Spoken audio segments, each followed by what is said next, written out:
নমস্কার, আপনারা দেখছেন নিউজ টুডে, সঙ্গে রয়েছে আমি শ্রীপর্ণা। 2রা মে বৃহস্পতিবার প্রকাশিত হলো 2024-এর মাধ্যমিক ফলাফল। এবার 80 দিনের মাথায় ফল প্রকাশ করা হয়েছে। চলতি বছর লোকসভা নির্বাচনের কারণে মাধ্যমিক পরীক্ষা শুরু হয়েছিল 2 ফেব্রুয়ারি, শেষ হয়েছে 12 ফেব্রুয়ারি। পরীক্ষার নাম নথিভুক্ত করেছিল 9,23,636 জন। সাংবাদিক সম্মেলন থেকে জানালেন মধ্যশিক্ষা পর্ষদের সভাপতি রামানুজ গঙ্গোপাধ্যায়। आज 2রা মে 80 দিনের মাথায় আমরা রেজাল্ট প্রকাশ করছি। It's a great joy and an honor as president of the ad hoc committee আমরা এই রেজাল্ট ঘোষণা করতে পারছি। 7টা compulsory subject,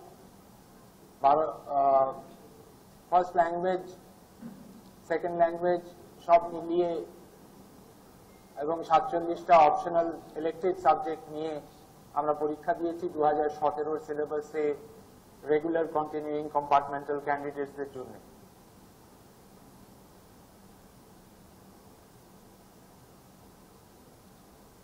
total enrolled candidates ছিল এবারে যারা পরীক্ষা দিয়েছে including external candidates 9,23,636, 9,23,636 enrolled candidates, including external candidates.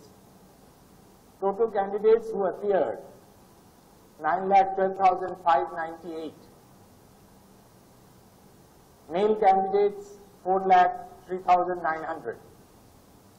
Female candidates 5,08,698. It signifies that 25.95% more female candidates appeared than male candidates. এবছর মাধ্যমিকে প্রথম স্থান অধিকার করেছে কোচবিহারের রামভোলা হাই স্কুলের ছাত্র চন্দ্রচূড় সেন। মাধ্যমিকে চূড়ান্ত নয়, তারপরও আরও পথ চলা বাকি রয়েছে, জানালেন চন্দ্রচূড় সেন। কোচবিহারের এই ছেলের নাম আজ সকলের মুখে মুখে, সংবাদ মাধ্যমের পাতায় পাতায়। এবছর মাধ্যমিকে প্রথম স্থান অধিকার করেছে কোচবিহারের রামভোলা হাই স্কুলের ছাত্র চন্দ্রচূড় সেন। তার প্রাপ্ত নম্বর 693। কোচবিহারের ব্যবসায়ী পরিবারের ছেলের সাফল্যে জেলায় উৎসবের মেজাজ। সাফল্য প্রসঙ্গে চন্দ্রচূড়ের বক্তব্য, মাধ্যমিকই চূড়ান্ত নয়, আরও পথ চলা বাকি। চন্দ্রচূড় কেবল মেধাবী নয়, সুবক্তাও বটে। তার বলা প্রত্যেকটা কথা অত্যন্ত মন দিয়ে শুনতে ইচ্ছে হবে, ভাবাতে বাধ্য করবে। চন্দ্রচূড় জানায়, প্রথম পাঁচে থাকবো এটা ভেবেছিলাম। এটা অবশ্য আমার থেকেও বেশি যারা আমার উপর প্রত্যাশী ছিলেন তারা ভেবেছিলেন। তাদের প্রত্যাশা বিফলে যায়নি, তাতে আমি আনন্দিত। যদিও মাধ্যমিকে চূড়ান্ত নয়, এরপরে আরো পথ চলা বাকি, তার জন্য নিজেকে সার্বিকভাবে প্রস্তুত করা এখন আমার একমাত্র অভিষ্ট। প্রথম যখন শুনলে তখন কি মনে হচ্ছিল যে রাজ্যে প্রথম হবে, এরকম একটা আশা তোমার ছিল? প্রথম বাচে থাকবো ভাবছিলাম, মানে এটা আমার থেকে বেশি যারা আমার প্রতি প্রত্যাশী ছিলেন তারা ভাবছিলেন। যাই হোক, এখন তাদের প্রত্যাশা বিফলে যায়নি, তাতে আমি আনন্দিত। পড়াশোনা ছাড়া আবৃত্তি চর্চা আছে, মানে প্রাতিষ্ঠানিকভাবে শেখা হয়নি। গান একসময় শিখেছিলাম, ড্রয়িং শিখেছি, তাছাড়া গল্প লেখা, কবিতা ইত্যাদি সব আর কি, যেগুলো আর কি বিভিন্ন সুকুমার শিল্পকলা, সেগুলোর সাথে আমি একটু একটু করে জড়িত। যদিও ক্লাস 10-এর পড়ার চাপে সবকিছু খুব সময়ভাবে দেওয়া হয়নি, তবে আবারও পুনরায় সেগুলোকে চালু করার ইচ্ছা আছে। বায়োলজি ভালো লাগে সব থেকে বেশি, তারপর পদার্থবিদ্যা, রসায়ন, সায়েন্স নিয়ে পড়ার ইচ্ছে চন্দ্রচূড়ের। তারপর জয়েন্ট এন্ট্রান্স দিয়ে ডাক্তারি পড়া, ভবিষ্যতে চিকিৎসক হবার স্বপ্ন দেখছে কোচবিহারের এই ছেলে। আমার তো বায়োলজি খুব ভালো লাগে, আর তাছাড়া ফিজিক্স, কেমিস্ট্রি, মানে সায়েন্স নিয়ে আপাতত এগোনোর ইচ্ছে। ভবিষ্যতে কি হবে, কি পরিকল্পনা করেছো? মেডিকেল লাইনে এগোনোর ইচ্ছা, ডক্টর আপাতত লক্ষ্য। এই রেজাল্টের পিছনে তুমি মানে কার সাপোর্ট বেশি মনে পড়ছে, যারা সাপোর্ট করেছিল বেশি পড়াশোনার ক্ষেত্রে?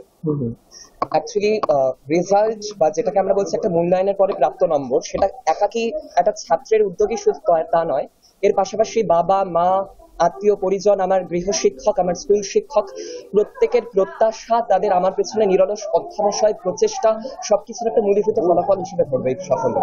পড়াশোনা ছাড়াও আবৃত্তি চর্চা, গান, ড্রয়িং, গল্প, শিল্পকলার সঙ্গে জড়িত চন্দ্রচূড়।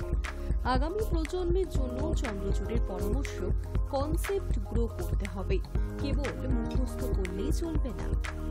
সকাল থেকেই চন্দ্রচূড়ের বাড়িতে ছিল একটা উৎকণ্ঠা। প্রথম 10-এ যে ছেলে থাকবেই তার নিশ্চিত ছিল চন্দ্রচূড়ের বাবা সুশান্ত সেনের কাছে, কিন্তু উৎকণ্ঠা ছিল স্থান নিয়ে। ছেলের এই ফলে গর্বিত বাবা মা। এক্সপেক্ট তো অবশ্যই করেছিলাম, তবে 1 থেকে 10-এর মধ্যে আমরা জানি ও থাকবে, বিকশে রেখেছি এবং ওর সব স্কুলের টিচাররা, শিক্ষক সবাই ওর প্রতি একটা আশা ছিল যে ও একটা রেজাল্ট করবে।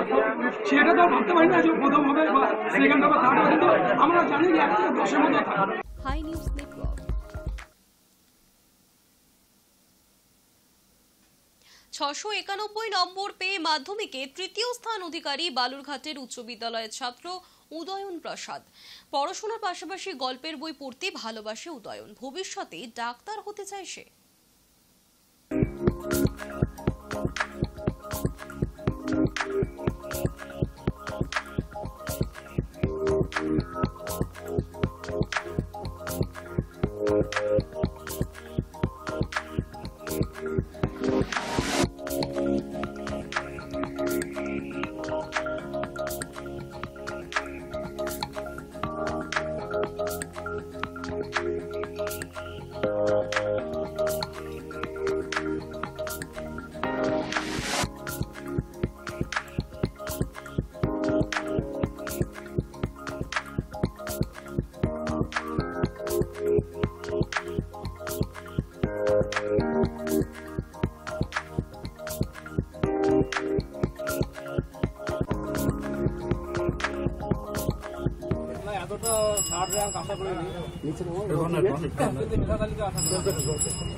আগামী দিনে কি নিয়ে পড়াশোনা করতে চাও? এই সাফল্যের পেছনে কাকে কৃতিত্ব দেবে? সকলেরই অবদান রয়েছে, বাবা মা, শিক্ষক শিক্ষিকা, বন্ধুরা, সকলেই। কতক্ষণ পড়াশোনা করতে? দিনে 7-8 ঘন্টা হবে। এবারের মাধ্যমিক পরীক্ষায় 690 পেয়ে রাজ্যে চতুর্থ স্থান দখল করল কামারপুকুর রামকৃষ্ণ মিশনের ছাত্র তপজ্যোতি মণ্ডল। রাজ্যে চতুর্থ এবং জেলায় প্রথম স্থান অধিকার করেছে তপজ্যোতি। বাবা সব্যসাচী মণ্ডল পেশায় একজন স্কুল শিক্ষক এবং মা অদিতি মণ্ডল প্রাইভেট শিক্ষক। ছোটবেলা থেকেই কামারপুকুর রামকৃষ্ণ মিশনেই পড়াশোনা তার। পড়াশোনা ছাড়াও আঁকা, গান তার শখ। ভবিষ্যতে ডাক্তার হতে চায় তপজ্যোতি।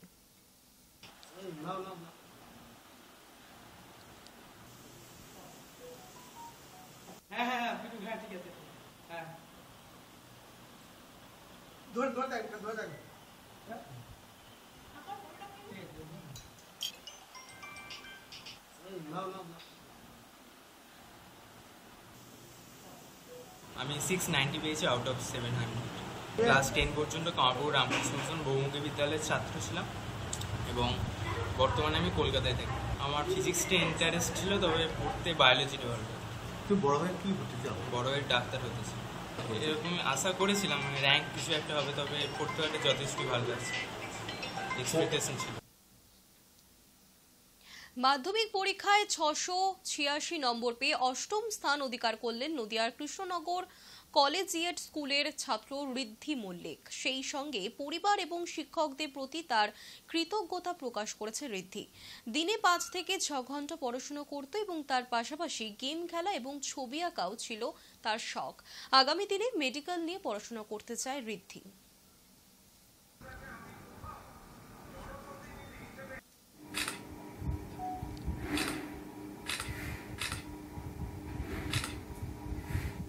তুমি ওটা নিয়ে বাবা উঠি মাত্র আমাকে যাও।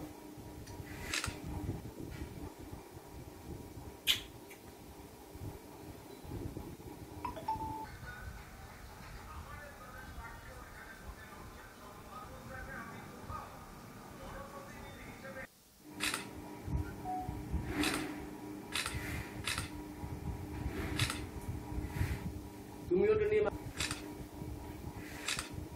বাবা উঠি মাত্র আমাকে দাও।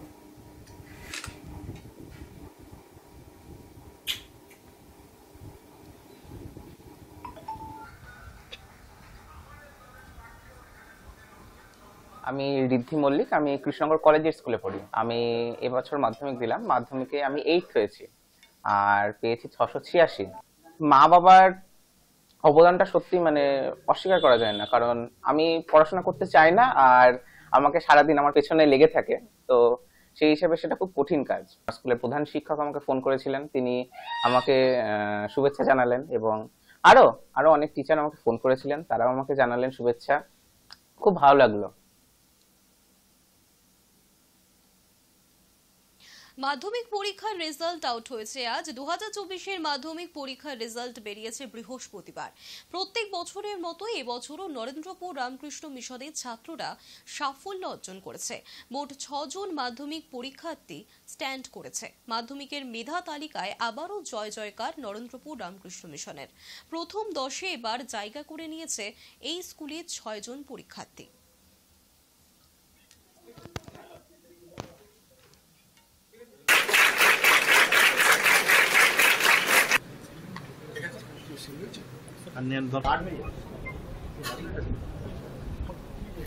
আমরা সাফল্যে খুশি। আমাদের একগুচ্ছ ভালো ছেলে আছে, তারাও হয়তো করতে পারতো, তারাও র্যাঙ্ক এলে ভালো লাগতো। যাই হোক, পরীক্ষায় তো কম বেশি হবেই, স্থান আসবে, কেউ একটু কম সাফল্য হবে, তো সব মিলিয়ে আমরা খুবই আনন্দিত। এই কথাটা আমি প্রায় প্রত্যেকবারই বলে থাকি যে রসায়ন নরেন্দ্রপুর অন্যান্য স্কুলের থেকে আলাদা, যেখানে যেটি একটি সম্পূর্ণ আবাসিক বিদ্যালয়, ছাত্ররা এখানে থেকে পড়াশুনো করে, ফলে ছাত্রদের সুবিধে অসুবিধায় অন্য ছাত্ররা খুব সহজেই কাছে আসতে পারে। মাস্টারমশাইদের কাছেও যখন দরকার পড়ে তখন তাদের কাছ থেকেও সহায়তা পায়। এবং নরেন্দ্রপুরের সবচেয়ে বড় যেটি জিনিস, সেটি একটি তপবনের মতো পরিবেশ আছে, যেটি ছাত্রদের মনঃসংযোগ করতে, সাফল্যের দিকে এগিয়ে দিতে অনেকটা সাহায্য করে। খুব বেশি হলে 5.5 ঘন্টা 6 ঘন্টা, 6 ঘন্টাও পেতাম না, 5.5 ঘন্টা এরকম পেতাম। টেস্টের পর হয়তো সময়টা আর একটু বেড়েছিল, তো মোটামুটি আমাদের সেলফ স্টাডির উপর জোরটা দেওয়া হয়, সেই সেলফ স্টাডির জন্যই এরকম রেজাল্ট। ভবিষ্যতে আমার আইআইটি চান্স পাওয়ার ইচ্ছা আছে, আর তারপরে বাবার ইচ্ছা আছে ওইসব ছেড়ে দিয়ে যদি অ্যাডমিনিস্ট্রেশন লাইনে যাই তাহলে আরো ভালো। গ্রেড অবশ্যই নরেন্দ্রপুরে, প্রত্যেককে নরেন্দ্রপুরে আমাদের যে আবাসিক জীবনযাপন, সেখানে আমাদের যে ভবন শিক্ষকরা, আমি পারলে নামও করবো, আশিসদা থেকে শুরু করে আমাদের অনেকে গাইড করেছেন। আমাদের টিচাররাও সর্বক্ষেত্রে আমাদেরকে গাইড করেছেন, যে কোনো রকম প্রশ্ন বা যে কোনো রকম ভাবে আমাদের সবসময় সাহায্যের হাত বাড়িয়ে দিয়েছেন। তো এই সাফল্য নরেন্দ্রপুরে হাতছাড়া কোনো মতেই সম্ভব ছিল না। নরেন্দ্রপুরে প্রত্যেকে যারা জড়িত, শিক্ষক অশিক্ষক যারাই হোক, প্রত্যেককেই আমি আমার সশ্রদ্ধ প্রণাম জানাই। করোনা টিকা শংসাপত্র থেকে সরিয়ে দেওয়া হলো প্রধানমন্ত্রীর ছবি। কি কারণে এই পদক্ষেপ, দেখুন। তর্ক শুরু হয়েছিল কয়েক বছর আগেই। লোকসভা নির্বাচনের নির্ঘণ্ট প্রকাশের পর প্রশ্নটা উঠেছিল আরও জোরালোভাবে, করোনা টিকার শংসাপত্রে প্রধানমন্ত্রী নরেন্দ্র মোদীর ছবি কেন? বিরোধী দলগুলির তরফে এ নিয়ে নির্বাচন কমিশনের কাছে অভিযোগ জানানো হয়েছিল বলেও সূত্রের খবর। এই পরিস্থিতিতে কেন্দ্রীয় স্বাস্থ্য মন্ত্রকের তরফে জানিয়ে দেওয়া হয়, আদর্শ নির্বাচনী আচরণবিধি মেনেই কোভিড প্রতিষেধকের শংসাপত্র থেকে প্রধানমন্ত্রী মোদীর ছবিও সরিয়ে দেওয়া হয়েছে। প্রসঙ্গত, এর আগে পশ্চিমবঙ্গ সহ বিভিন্ন রাজ্যের বিধানসভা ভোটের সময় নির্বাচন কমিশনের নির্দেশে কোভিড শংসাপত্র থেকে মোদীর ছবি সরানো হয়েছিল। 2015 সালে সুপ্রিম কোর্ট একটি নির্দেশ জানিয়েছিল, সরকারি খরচে প্রকাশিত বিজ্ঞাপনে কোনো নেতা বা মন্ত্রীর ছবি দেওয়া চলবে না। কেন্দ্র এবং বেশ কয়েকটি রাজ্য সরকারের আবেদনের ভিত্তিতে তা পুনর্বিবেচনা করা হয়। 2016 সালে শীর্ষ আদালত জানায়, প্রধানমন্ত্রী, মুখ্যমন্ত্রী এবং কেন্দ্রীয় ও রাজ্য সরকারের মন্ত্রীদের ছবি বিজ্ঞাপনে দেওয়া যাবে। সেই সুযোগের সদ্ব্যবহার করেই কোভিড টিকা শংসাপত্রে গত 4 বছর ধরে মোদীর ছবি দেওয়া হয়েছিল বলে অভিযোগ। এ নিয়ে 2021 সালে কেরল হাইকোর্টে একটি মামলাও হয়েছিল। আবেদনকারী পিটারের দাবি ছিল, তিনি বেসরকারি হাসপাতাল থেকে 2টি করোনা টিকা নিয়েছেন, তার জন্য দাম দিতে হয়েছে তাকে। তাই তার শংসাপত্র ব্যক্তিগত তথ্যযুক্ত নিজস্ব পরিসর, সেখানে অনুপ্রবেশ মানে ব্যক্তি পরিসর লঙ্ঘন করা। কেরল হাইকোর্টে আমেরিকা, ইসরায়েল, জার্মানি সহ বিভিন্ন দেশের কোভিড টিকার শংসাপত্রের ছবিও পেশ করেছিলেন পিটার। জানিয়েছিলেন, ওই দেশগুলির কোভিড টিকার শংসাপত্রে কোনো রাষ্ট্রনেতার ছবি নেই। Hi news network. সন্দেশখালীর ঘটনায় হাইকোর্টে রিপোর্ট পেশ করেছে সিবিআই। রাজ্যকে সাহায্য করতে বলল উচ্চ আদালত। সন্দেশখালী কাণ্ডে কলকাতা হাইকোর্টে রিপোর্ট জমা দিল সিবিআই। বৃহস্পতিবার প্রধান বিচারপতি টি.এস. শিবজ্ঞানম এবং বিচারপতি হিরণময় ভট্টাচার্যের ডিভিশন বেঞ্চে তদন্তের স্ট্যাটাস রিপোর্ট মুখবন্ধ খামে জমা দিয়েছে কেন্দ্রীয় তদন্তকারী সংস্থা। আদালত সিবিআই এর অভিযোগ জমির রেকর্ড সংক্রান্ত বিষয়ে রাজ্য সহযোগিতা করছে না। তাদের বক্তব্য, জমি কেড়ে নেওয়া সংক্রান্ত 9টি অভিযোগ রয়েছে। রাজ্য প্রয়োজনীয় সহযোগিতা না করলে তদন্তে বিলম্ব হবে। প্রধান বিচারপতি ডিভিশন বেঞ্চ জানায় রাজ্যকে তদন্তে প্রয়োজনীয় সহযোগিতা করতে হবে। এই মামলার বিষয়ে রাজ্যের কাছে সিবিআই কিছু নথি চেয়েছে। হাইকোর্টের নির্দেশ 1 সপ্তাহের মধ্যে সিবিআইয়ের হাতে ওই সমস্ত নথি তুলে দিতে হবে। 10ই এপ্রিল সন্দেশখালী কাণ্ডে সিবিআই তদন্তের নির্দেশ দিয়েছিল হাইকোর্ট। উচ্চ আদালতের ওই রায়কে চ্যালেঞ্জ করে সুপ্রিম কোর্টে যায় রাজ্য। হাইকোর্টের রায় হস্তক্ষেপ করেনি শীর্ষ আদালত। বৃহস্পতিবার প্রধান বিচারপতির মন্তব্য, সুপ্রিম কোর্ট এই মামলায় হস্তক্ষেপ করেনি, রাজ্যকে সহযোগিতা করতে হবে, এটাই কাম্য। অন্যদিকে সন্দেশখালীর কয়েকটি স্পর্শকাতর এলাকায় সিসি ক্যামেরা বসানোর নির্দেশ দিয়েছিল আদালত। একই সঙ্গে হাইকোর্ট জানিয়েছিল সন্দেশখালীর রাস্তায় আলো বসাতে হবে। রাজ্যকে 15 দিনের মধ্যে ওই নির্দেশ কার্যকর করতে বলেছিল আদালত। এখনো পর্যন্ত এ নিয়ে রাজ্য কিছু করেনি বলে অভিযোগ। আদালত জানায় ওই নির্দেশ কার্যকর না হলে আদালত অবমাননার মামলা করা হবে। অবিলম্বে ওই নির্দেশ কার্যকর করার নির্দেশ দেওয়া হয়েছে। সন্দেশখালীতে নারী নিগ্রহের ঘটনায় ভয়ে অনেক মহিলা মুখ খুলতে রাজি হননি। অনেককে হুমকি দেওয়া হয়েছে বলেও অভিযোগ। তদন্তকারী দলে মহিলা অফিসার রাখার আবেদন জানায় জনস্বার্থ মামলাকারীদের আইনজীবীরা। হাইকোর্ট জানায় সিবিআই প্রয়োজন মনে করলে তদন্তকারী দলে মহিলা অফিসার রাখতে পারবে। সন্দেশখালী মামলায় যুক্ত হতে চেয়ে আদালতে আবেদন করে জাতীয় মানবাধিকার কমিশন। বৃহস্পতিবার হাইকোর্ট সেই অনুমতি দিয়েছে।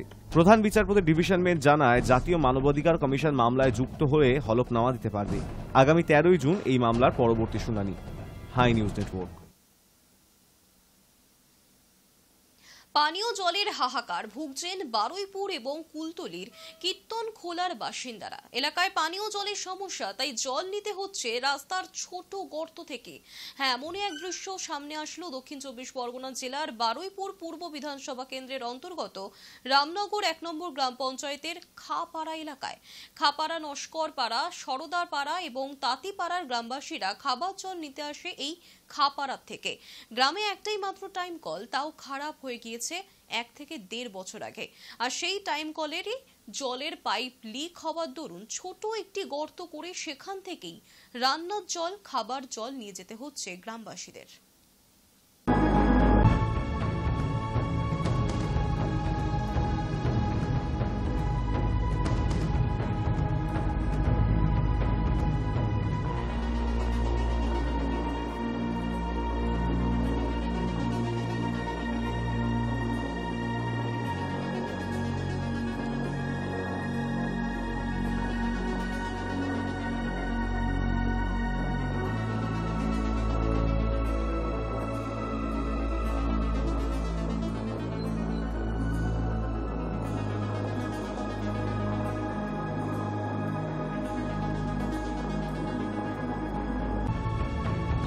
চান করানো হয়, বাসন মাজা হয়, রান্না হয়, বাচ্চাদের চান করানো হয়, 2 দিন ছাড়া হাসপাতালে ভর্তি হচ্ছে, জায়গা হচ্ছে, মশা কামড়াচ্ছে, চুলকোনা হচ্ছে। এই জল খাওয়া দাওয়া সব এই জল। তো এই কতদিন ধরে এরকম হচ্ছে? হ্যাঁ, 6 মাস 1 বছর হচ্ছে। টিউবওয়েলটা বন্ধ হয়ে গেছে, টিউবওয়েলটা বন্ধ হয়ে গেছে। নিউজ টুডে এখনকার মতো এই পর্যন্তই। দেখতে থাকুন হাই নিউজ নিরপেক্ষ।